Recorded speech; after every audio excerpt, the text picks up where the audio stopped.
The second episode starts off with Ayaka being woken up from a cryogenic sleep on a tree ship thingy. The cave from the last episode had a rave alarm system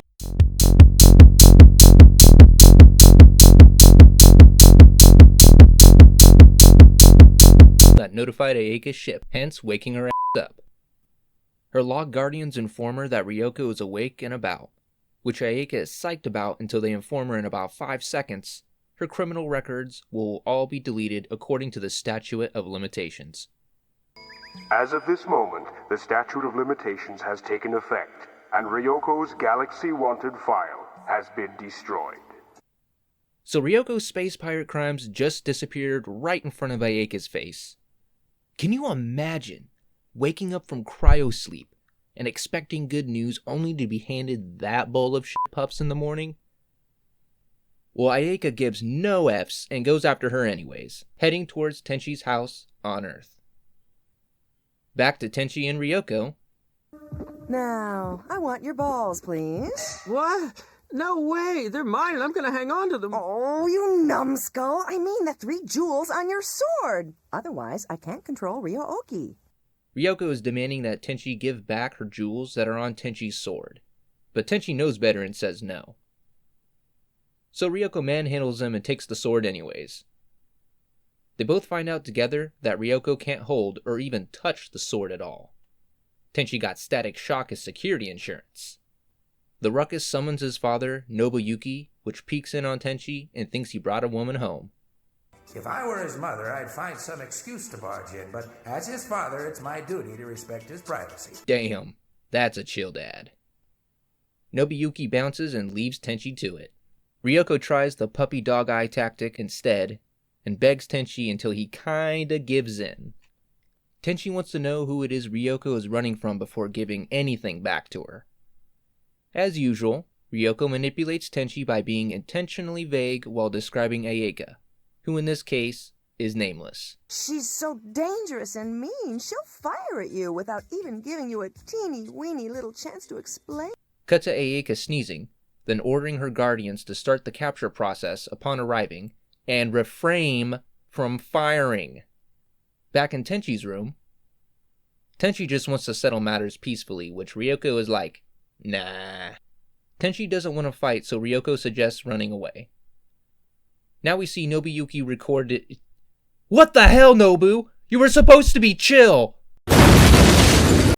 And at that Deus Ex moment, Ayaka swoops out of the sky and hovers in the middle of the city over Tenchi's house.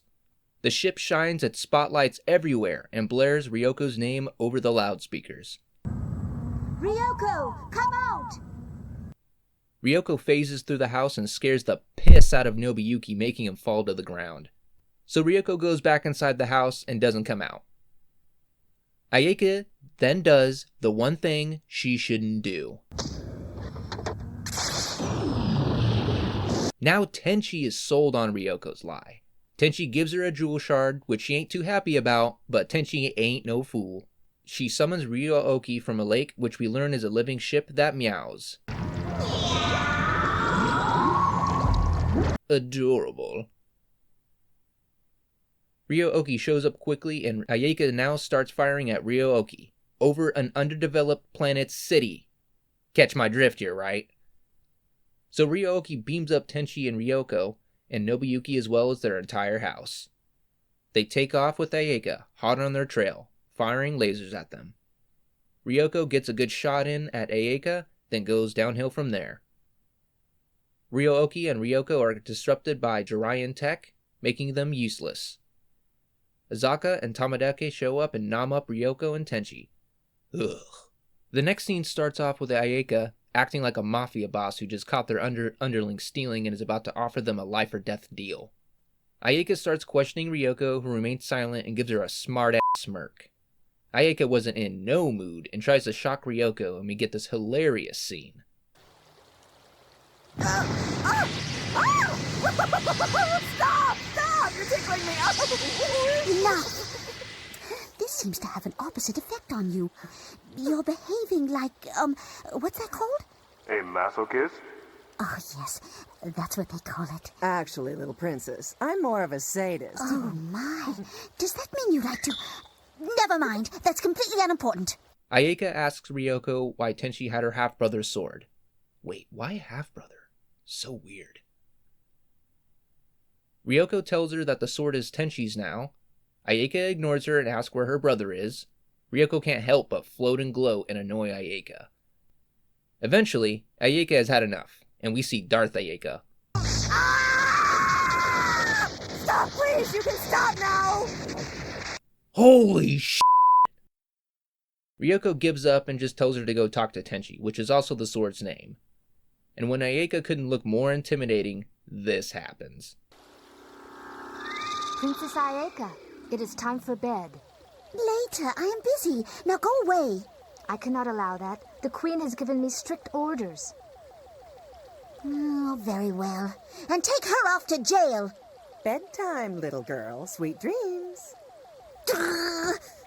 Tenchi wakes up in his own cell made from nature? Yeah, we'll just go with that. He tries to get out and fails hard. He grabs his razor from his pockets and starts chipping away at the vine. The character Sasami walks out of the shadows and interrupts him. They introduce themselves and Sasami lets Tenchi out of his cell. Within 30 seconds of meeting him, I might add. Tenchi realizes that he doesn't have his sword anymore, but he really wants to leave, so he asks Sasami for help returning to Earth. Sasami says she will help under one condition.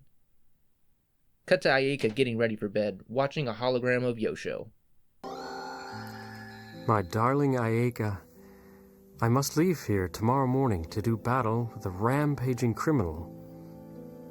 But don't worry, I will defeat this criminal and return. And when I come back... When you came back, I was to become your bride. Your what? Oh god, I didn't just hear that. Gross. Ayeka cries herself to sleep, holding Tenchi's sword. Ugh. Sasami and Tenchi are hiding in the bushes outside Ayeka's room. Sasami tells Tenchi to get Ayeka's head ornament, and she will keep her end of the bargain. Tenchi takes off in the dark in his socks. Man, this little girl is mischievous as hell. So Tenchi just walks in, no problem, no security or nothing. Realizes the ornament is still on her head, and he's like, hell no. And he goes for the sword instead. Ayeka keeps tossing and turning, so Tenchi awkwardly gets over her, and that's when she wakes up. Tenchi grabs the sword and she donkey kicks his ass off the bed onto the floor, and then gives the logs the order to kill him. To death! Oh my, how quickly he runs. Now Tenchi is running for his life away from the logs with Sasami laughing her ass off. Very funny, let's get out of here! They give them the slip by jumping down a tree pipe and landing next to Ryoko's nature cell. As soon as Tenchi sees Ryoko, he demands to be taken home and she wants out of her cell. Which Tenchi accidentally opens. Of course he does. Sasami introduces herself to Ryoko, which doesn't go too well. Hey, Tenchi, who is this older lady? Is she a friend of yours also? Older? Yes, I'm his friend, but not an older lady. You know what I mean, little girl? Wow, you're a strong lady. Sasami sees Tenchi's sword and explains how it used to be Yosho's, and is confused as to why Tenchi can use it. Ryoko sees her chance to get her jewels back and hops on Tenchi. She is interrupted by Ayeka, then scolds Sasami for releasing Tenchi, then asks Tenchi where the owner of the sword is. Tenchi tells her according to the legend he died 500 years ago. And then she goes into denial. Azaka and Tomadake are ordered to recapture them and Ryoko tries the hostage route, which fails miserably.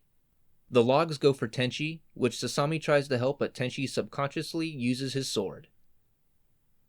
Ayeka realizes that Tenchi must have royal Jiraiya blood, and Yosho is one of his ancestors, meaning Yosho did die. And she gets all boo-hooey. Wah. Ryo-Oki crashes the party, Ryo-Oko and Tenchi escape. Then Ryoko gets the devious idea to smash Ayeka's ship into the earth and giggles the whole way down. They change trajectories at the last second and crash into a f***ing bridge. Our top story this morning, around 4 a.m., an object thought to be a meteor fell on the Great Sato Bridge, completely destroying the bridge on impact. As a result, Japan Rail has been unable to operate this morning, with no word yet as to when service will be restored. So now they're all yucking it up over breakfast while Ayeka is trying to pull what's left of her ship from the lake. If you enjoyed what you watched, then please leave a like. It would mean a lot, and if you haven't subscribed, why not? I got more content planned and ready to drop. Thanks for watching.